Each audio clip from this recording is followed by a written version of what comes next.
Bonjour et bienvenue sur cette nouvelle vidéo qui correspond à la deuxième partie de nos vidéos sur le système cardiovasculaire. Voici le plan. Dans un premier temps, nous allons parler des vaisseaux concernant le système sanguin avec les artères, les capillaires et les veines et les vaisseaux aussi du système lymphatique. Dans un deuxième temps, nous allons parler de l'anatomie descriptive du système sanguin avec les artères et les veines. Pour commencer, nous allons parler du système sanguin et plus particulièrement des artères. Les artères sont des conduits qui transportent le sang issu du cœur vers tous les organes. Il s'agit de conduits cylindriques, souples et à parois épaisses présentant des battements synchroniques appelés pouls qui correspondent aux battements cardiaques. Les artères vascularisent l'organisme de deux manières, soit par une vascularisation nourricière qui concerne tous les organes. En effet, le sang artériel apporte les éléments nécessaires à la vie de l'organe, soit sous forme de vascularisation fonctionnelle, où l'apport artériel est destiné à la fonction de l'organe. Parfois, une même artère joue les deux rôles, mais parfois ce sont des artères différentes qui jouent chacune un rôle. Pour mieux comprendre, prenons l'exemple du poumon qui a les deux types de vascularisation, avec des artères différentes. Les artères pulmonaires issues du tronc pulmonaire participent à l'oxygénation du sang. Elles sont donc fonctionnelles, alors que les artères bronchiques, qui sont issues de l'aorte, permettent l'apport de nutriments et d'oxygène aux poumons. Elles participent donc à la vascularisation nourricière des poumons. Les artères ont des calibres différents selon leur position par rapport au cœur. En effet, plus on est proche du cœur, plus elles sont élastiques, afin d'absorber la forte pression du sang éjecté par les ventricules. Et plus on s'éloigne, plus elles peuvent se contracter. Ce sont donc des artères musculaires de calibre moyen. Et enfin, on a les petites artères qui sont appelées artérioles.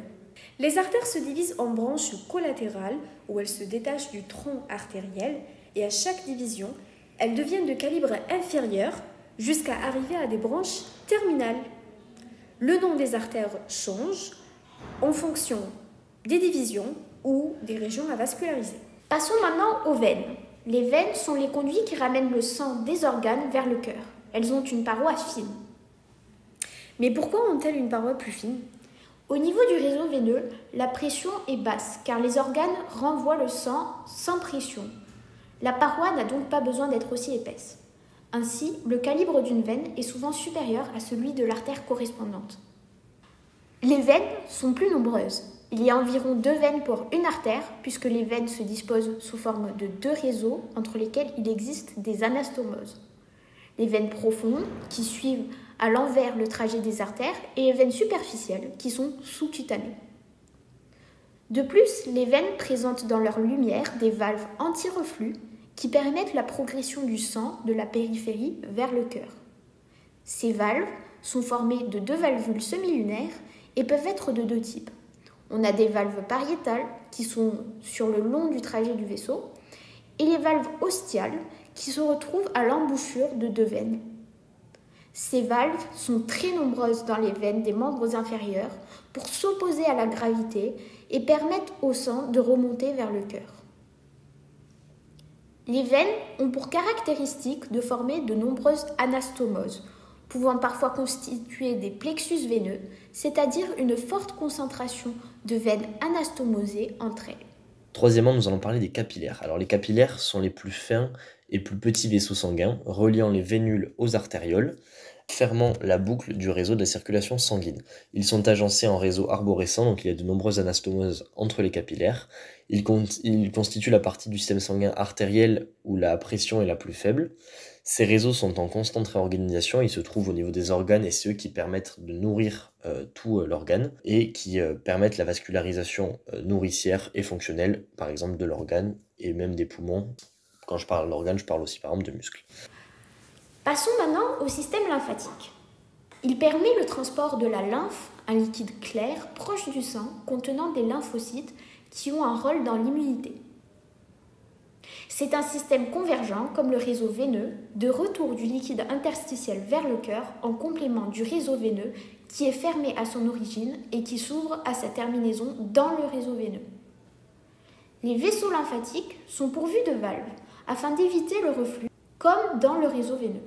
Il y a 2 réseaux que l'on peut apercevoir, l'un superficiel, à l'épaisseur de la peau, et l'un profond, au contact des veines, des nerfs profonds et des artères, en suivant le trajet des artères.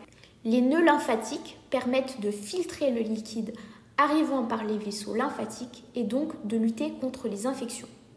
Cependant, quand il y a un problème, le système lymphatique joue également un rôle important dans la propagation de certains cancers. La terminaison des vaisseaux lymphatiques se fait à l'union de la veine jugulaire interne et de la veine subclavière dans le confluent jugulo-subclavier droit ou gauche par des conduits différents. Il faut donc distinguer 2 terminaisons du système lymphatique. À droite, le conduit lymphatique qui draine le membre supérieur droit, la moitié droite du thorax et la moitié droite de l'ensemble tête et cou. Et à gauche, le conduit thoracique qui lui draine une zone beaucoup plus importante car il draine tout le reste de l'organisme. Passons maintenant à l'anatomie descriptive des artères.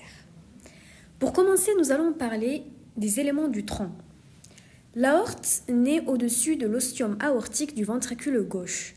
Au niveau du sinus aortique, qui est situé à la partie la plus proximale de l'aorte ascendante, naissent les 2 premières collatérales de l'aorte, qui sont les artères coronaires droite et gauche.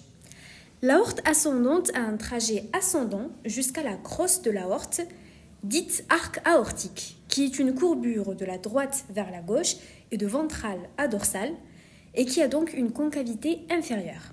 C'est à partir de la crosse que naissent les artères céphaliques qui sont destinées au cou, à l'encéphale, à la face et aux membres thoraciques. La portion verticale de l'aorte qui redescend est l'aorte thoracique descendante, qui, elle, donne des artères intercostales et des artères pour le contenu du thorax. En traversant le diaphragme au niveau du hiatus aortique et en regard de la 12e vertèbre thoracique, elle change de région et de nom et devient alors l'aorte abdominale. L'aorte abdominale donne des collatérales digestives qui sont le tronc cœliaque, l'artère mésentérique supérieure et l'artère mésentérique inférieure. Elle donne aussi les artères rénales droite et gauche, des artères surrénales et des artères génitales. L'aorte parcourt la région rétro-péritonéale et se termine en regard des 4e et 5e vertèbres lombaires, en artères iliaques communes droite et gauche. Chacune d'entre elles donne une artère iliaque interne qui est destinée au pelvis et une externe. En passant sous le ligament inguinal, l'artère iliaque externe change de nom et devient alors l'artère fémorale qui sera destinée au membre pelvien. Continuons maintenant avec l'extrémité céphalique. À partir de la crosse de l'aorte, la configuration des vaisseaux est différente à droite et à gauche.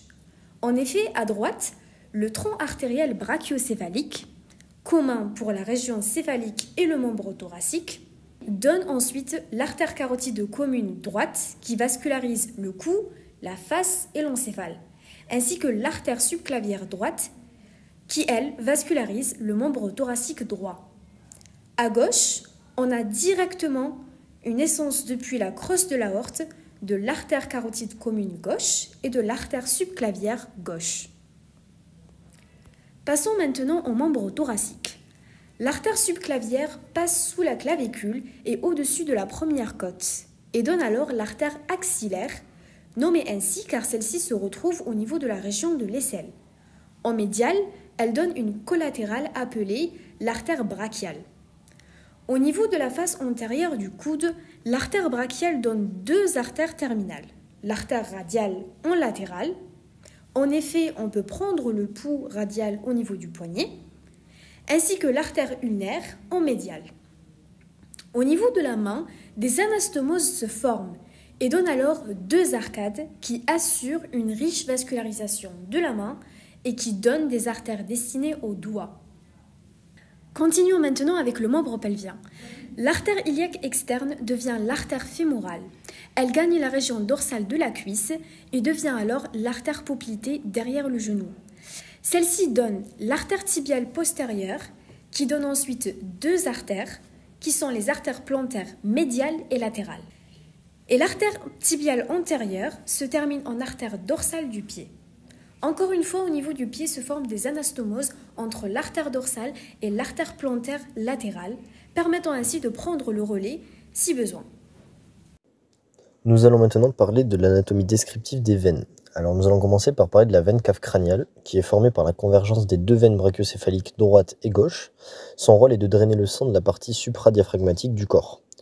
Maintenant, la veine cave caudale, donc c'est l'inverse, elle naît de la convergence des deux veines iliaques communes droite et gauche. Elle traverse le diaphragme en regard de T9, c'est un repère à absolument connaître pour les QCM, et elle se termine au niveau de l'atrium droit. Là aussi, c'est très important de savoir où elle se termine et où elle passe au niveau du diaphragme. Cette veine, elle est valvulaire, afin que le sang remonte plus facilement vers le cœur, comme on a expliqué précédemment dans le cours. Son rôle, c'est de drainer le sang de la partie infradiaphragmatique du corps. Donc veine cave crâniale, c'est supradiaphragmatique. Veine cave caudale, c'est dans le mot, c'est infradiaphragmatique. Ensuite, nous allons parler du système azygos. C'est un système veineux permettant l'anastomose entre la veine cave caudale et la veine cave crâniale. C'est un système composé de plusieurs veines, dont la veine azygos. Celle-ci se termine sur la face dorsale de la veine brachiocéphalique droite, sous forme d'une crosse que l'on appelle la crosse de la veine azygos. Il existe aussi d'autres veines, comme les veines profondes superficielles se trouvant dans les membres thoraciques et pelviens. C'est la fin de cette deuxième vidéo. Merci de l'avoir regardée.